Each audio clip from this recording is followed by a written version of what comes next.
Japan में Okinawa नाम की एक जगह है जहाँ के लोग काफी टाइम से 100 साल से ज्यादा जीते आए हैं।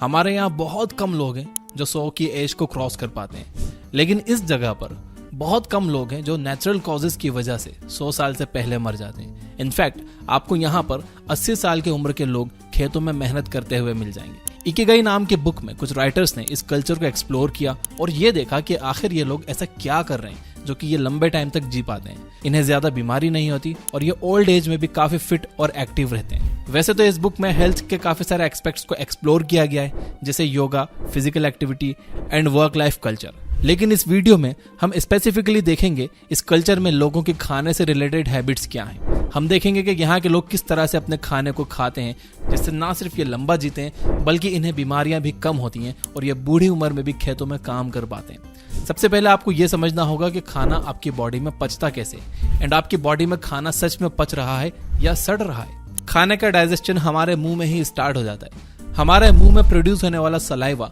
खाने में प्रेजेंट स्टार्च को ब्रेक करता है। तो अगर आप स्टार्च बेस्ड डाइट जैसे फ्रूट्स या आलू खा रहे हो तो उसका एक मेजर पोर्शन आपके मुंह में ही डाइजेस्ट हो जाता है। जब आप अच्छे से खाने को चबाकर निगलते हो तो खाना आपके इसोफेगस से होकर आपके पेट में जाता है। एक बार खाना आपके पेट में पहुंच गया तो आपका पेट 3 एंजाइम्स रिलीज करता है, हाइड्रोक्लोरिक एसिड, म्यूकस और पेप्सिन। पेप्सिन आपके खाने में प्रेजेंट प्रोटीन को डाइजेस्ट करने में हेल्प करता है, लेकिन पेप्सिन को काम करने के लिए एक एसिडिक मीडियम की जरूरत होती है और यह acidic medium hydrochloric acid provide करता है। अब क्योंकि हाइड्रोक्लोरिक एसिड एक बहुत ही स्ट्रॉन्ग एसिड है जो आपके पेट को काट सकता है, इसलिए आपके पेट में म्यूकस भी रिलीज होता है जो आपके पेट के इनर वॉल्स को चारों तरफ से घेर लेता है और उसे प्रोटेक्ट करता है। अगर आपके पेट में म्यूकस कम हो जाए या हाइड्रोक्लोरिक एसिड बढ़ जाए तो ये एसिड हमारे पेट के इनर वॉल्स को नुकसान पहुंचाने लगता है और हमारे पेट में छाले पड़ जाते हैं जिन्हें अल्सर भी कहा जाता है। जब पेट में ये तीनों एंजाइम्स आ जाते हैं तो पेट एक चर्निंग एक्टिविटी करने लगता है, वो श्रिंक करता है और फिर एक्सपांड करता है। इससे पेट के एंजाइम्स खाने में हर तरफ से मिल जाते हैं और खाना अच्छे से डाइजेस्ट हो जाता है। अब यहाँ पर समझने वाली बात यह है कि अगर आप पूरा पेट भरकर खाना खा लेते हो तो उसे चर्निंग एक्टिविटी करने की जगह ही नहीं मिलती और वो खाना ज्यादा टाइम तक आपके पेट में पड़ा हुआ सड़ता है। इसलिए कहते हैं कि कभी भी पूरा पेट भरकर नहीं खाना चाहिए। पेट हमेशा थोड़ा खाली रखना चाहिए ताकि वो खाना मूव कर सके। पेट में 4-5 घंटे तक रहने के बाद आपका खाना वहां से निकलता है और फिर स्मॉल इंटेस्टाइन में जाता है।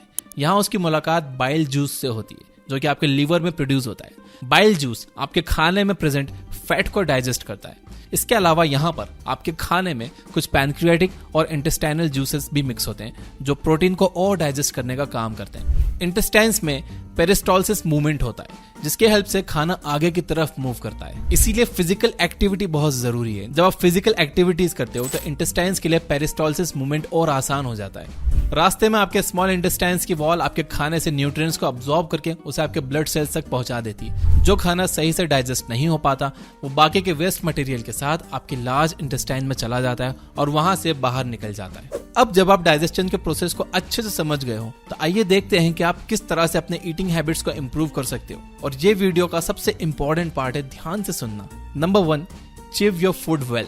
जैसा कि हमने देखा कि आपके खाने का डाइजेशन मुंह से ही स्टार्ट हो जाता है। अगर आप खाने को अच्छे से चबाओगे नहीं तो आपके खाने में प्रेजेंट स्टार्च का डाइजेशन अच्छे से नहीं हो पाएगा। इसके अलावा हमने देखा कि आपका पेट एक चर्निंग एक्टिविटी करता है जिससे पेट के सारे एंजाइम्स फूड में अच्छे से मिक्स हो जाते हैं।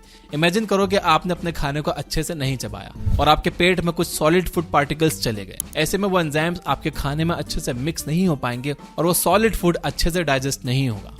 इसके साथ ही वो आपके स्मॉल इंटेस्टाइन में भी अच्छे से अब्सॉर्ब नहीं होगा, यानी आपको उस खाने में मौजूद जो न्यूट्रिएंट्स मिलना चाहिए थे वो मिलेंगे ही नहीं। तो आपका उसे खाने या ना खाने का कोई फायदा ही नहीं हुआ। इसलिए अपने खाने को हमेशा अच्छे से चबाकर खाइए। ओकिनावा आइलैंड के लोग 1 घंटे तक बैठकर खाना खाते हैं। आयुर्वेद के अकॉर्डिंग आपको अपने खाने को कम से कम 32 बार अच्छे से चबाना चाहिए ताकि सारे सॉलिड पार्टिकल्स ब्रेक हो जाएं और उसमें सलाइवा अच्छे से मिक्स हो जाए। यानी एक तरह से आपको अपना खाना खाना नहीं चाहिए बल्कि पीना चाहिए। आपको अपना खाना इतना चबाना चाहिए कि वो आपके मुंह में ही एक लिक्विड बन जाए। Number 2, don't over eat.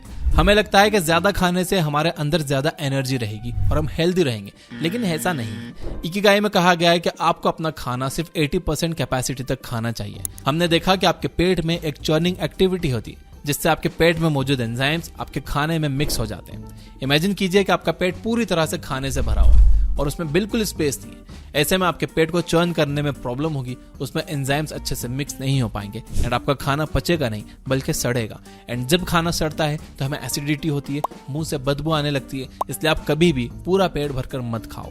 Number 3, don't drink water after eating food. अगर आपने बचपन में रसना पिया है तो आपको पता होगा कि उसमें एक लिमिट तक पानी डालते हैं। अगर आप उसमें बहुत ज्यादा पानी डाल दोगे तो उसका टेस्ट फीका हो जाएगा।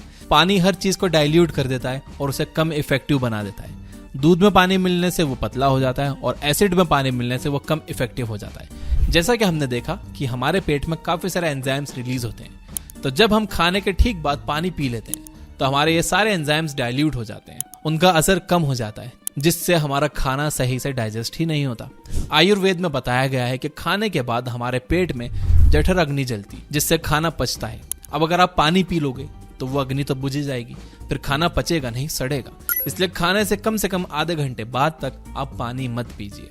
Number 4, do some form of physical activity. Okinawa के लोग लंबे टाइम तक फिट रहने के लिए काम नहीं करते, वो लोग काम करते हैं इसलिए वो लंबे टाइम तक फिट रहते हैं। वहां के लोग आज भी अपने डेली काम को करने के लिए टेक्नोलॉजी का यूज नहीं करते, वो अपने हाथ से काम करना पसंद करते हैं। हमारी जनरेशन की प्रॉब्लम यह है कि हम सारा दिन बैठे बैठे निकाल देते हैं। इस वजह से हमारा ब्लड सर्कुलेशन खराब हो जाता है, हमारे इंटेस्टाइन्स में पेरिस्टोलिसिस मूवमेंट भी नहीं हो पाता। इससे हमारे खाने को आगे मूव करने में प्रॉब्लम होती है, जिससे वो खाना टाइम पर प्रोसेस ही नहीं हो पाता। इसलिए जरूरी है कि आप दिन भर में थोड़ा फिजिकल एक्टिव रहने की कोशिश करो। लिफ्ट की जगह स्टेयर्स यूज करो, मार्केट पैदल या साइकिल से चले जाओ, या फिर अपनी गाड़ी थोड़ी दूर पार्क कर दो ताकि आप मार्केट पैदल चलकर जा सको। अगर आप अपने फोन में कुछ टाइम पास कर रहे हो तो टहलते टहलते हुए कर लो यार, बेड पर लेट कर नहीं। नंबर 5, ईट फाइब्रस फूड। जब आप एक एप्पल खाते हो तो कुछ टाइम के बाद एप्पल का सारा जूस निकल जाता है और आपके मुंह में सिर्फ फाइबर बच जाता है। ये फाइबर डाइजेशन प्रोसेस को इम्प्रूव करने का काम करता है। हरी सब्जियां और फ्रूट्स में बहुत सारे फाइबर होते हैं। जब आप फाइबरस फूड खाते हो तो फूड आपके पेट में एक साथ अच्छे से मूव कर पाता है और आपका डाइजेशन भी सही हो पाता है। अगर आप एप्पल छील के खा रहे हो या सिर्फ उस फ्रूट का जूस पी रहे हो तो इससे आपका पेट पूरी तरह से साफ नहीं होगा। इसलिए आप अपने डाइट के साथ हमेशा कुछ ना कुछ फाइबरस आइटम जरूर रखिए। खाना खाने का एक सिंपल रूल आप याद रख लो, आपको 100 साल पीछे जाना है। जो चीज 1900 से पहले खाते थे आप उसे खाइए, जैसे कि दाल, सब्जी, रोटी, ओट्स, मीट, फ्रूट्स एक्सेट्रा। जो चीज साल 1900 से पहले एग्जिस्ट तो करती थी लेकिन लोग उसे कम खाते थे, आप उसे भी कम खाओ, जैसे कि शुगर।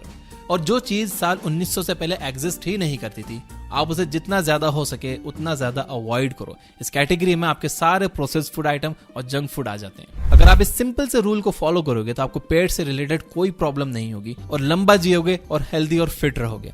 तो इसी बात पे मेरे साथ अफर्म करिए यस आई विल कमेंट में लिखकर। और ये वीडियो अगर हेल्पफुल लगा हो तो इसे शेयर भी करिए सबके साथ। और अगर आप इस वीडियो को अभी तक देख रहे हो तो इसे लाइक जरूर करिए ताकि मुझे पता चल जाए कि कितने लोगों ने लास्ट तक ये वीडियो